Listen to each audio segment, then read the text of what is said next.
Hello everybody. I wanted to do a quick video right here about in-season scouting. If you follow my stuff, you know that I walk and walk and walk. And hunting pigs and scouting, I just enjoy it.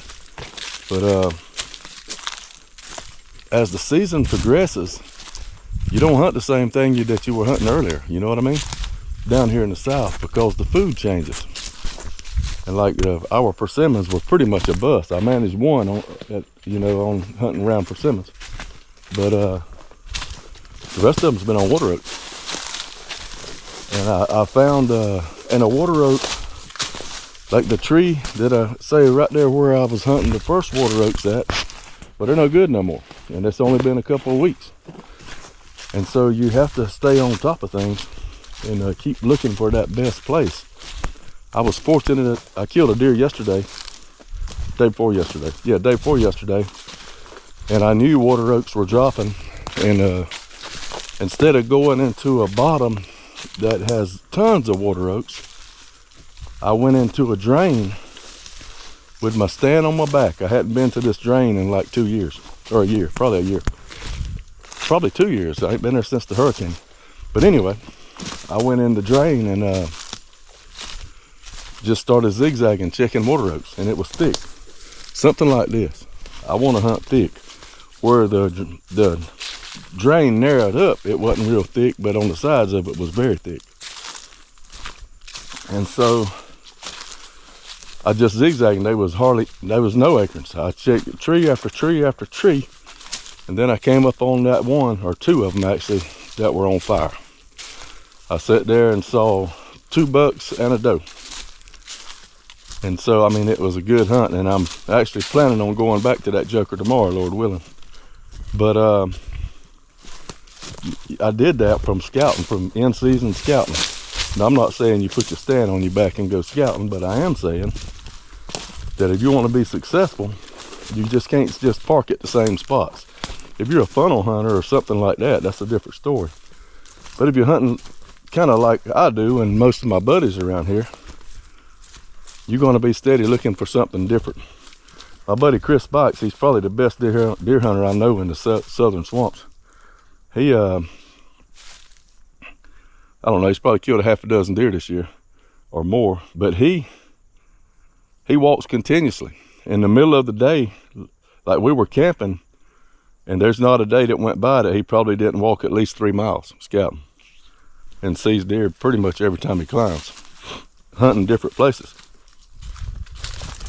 And that's what I do as well.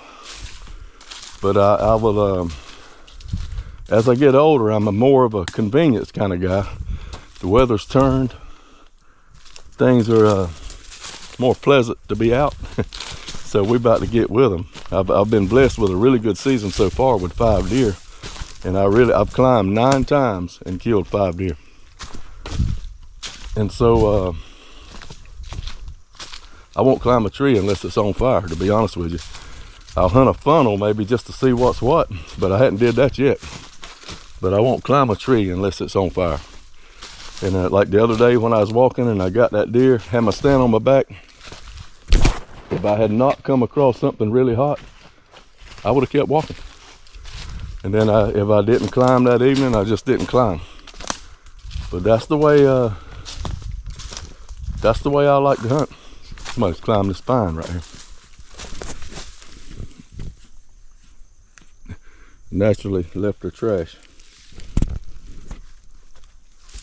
But and another thing you can hunt in water oaks. If you're in a thick swamp like this, a little scrub water oak like that, those little trees pay off sometimes. And this one has no acorns. But take them a few steps out of your way and go check that tree that you're about to walk by, because it might be the one.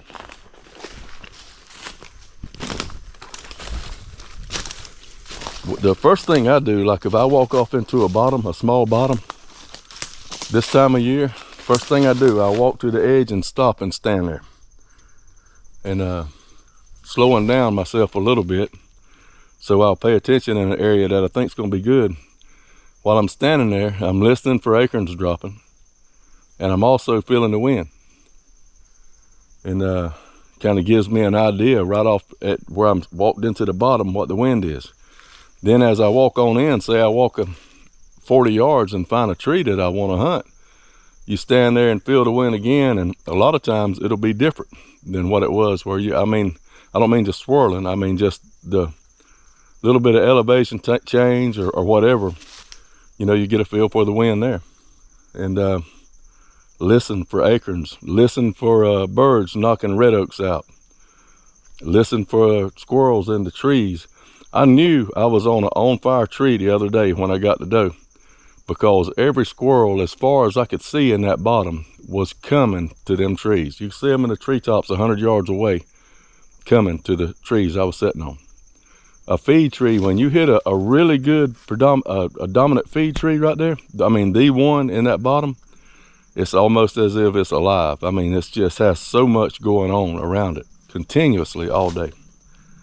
And look for droppings under the tree.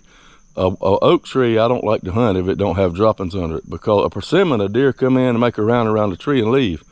They don't stay there long enough usually to have droppings there. But a water oak, I mean, they come in there and walk circles around that tree, and there's gonna be some droppings there if there's any deer coming to it to amount to anything, unless it has just started dropping. And then I don't want to sit on it. I want to sit on it when it gets prime. And anyway, I just wanted to give you guys a tip on scouting. People that ask me, it's no magic recipe. You put old Pat and John on the ground, and you start looking for sign. And naturally, if there's a certain elevation in the swamp, and yeah, we do have elevation changes in the swamp. If there's a certain elevation that a certain kind of oak is dropping in, thought I heard some porkers there for a second. Then you concentrate your effort in that elevation wherever you go. If you're a mile down the river and you found a chestnut dropping up on a mid-level of the swamp, well, 2 miles away from there, those are probably dropping too. The water oaks that I found predominantly dropping were not in dry, like higher dry bottoms like this one. They were where it made just a slight dip and the dirt was black. And that's where I've noticed that most of the feeding water oaks were at. Early in the season, I found them in sandy areas. They dropped out early though. So you got to be on your feet. You got to be scouting in season. You guys that are funnel hunters and you just hang your stands and that's where you go sit, you got them in the right spots. They pay off for you. And if you have enough stands, I'm going to get a stand right now. I'm scouting, but I'm going to get a stand down here that I had left and actually killed the 2 deer out of. And I'll look around and see if those trees are still smoking.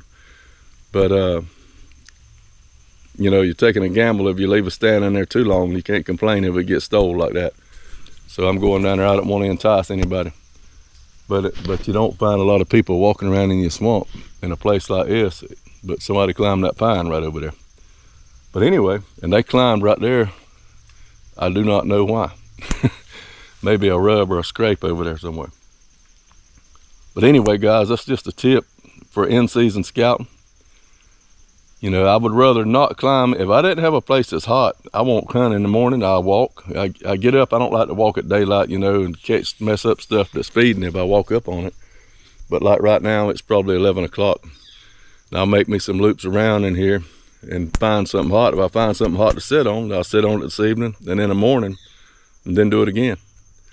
So just a tip on scouting. Hope you guys have a good, safe season. And y'all keep on following around. Maybe we'll get some more deer. And I feel like we will. I feel like we're gonna get us a buck here before long. He may not be a big one, but it's getting that time. They starting to ramble, and I'm not even a buck hunter. But you guys keep the good Lord first. Thank y'all for following my videos. Christ is King. See you next time.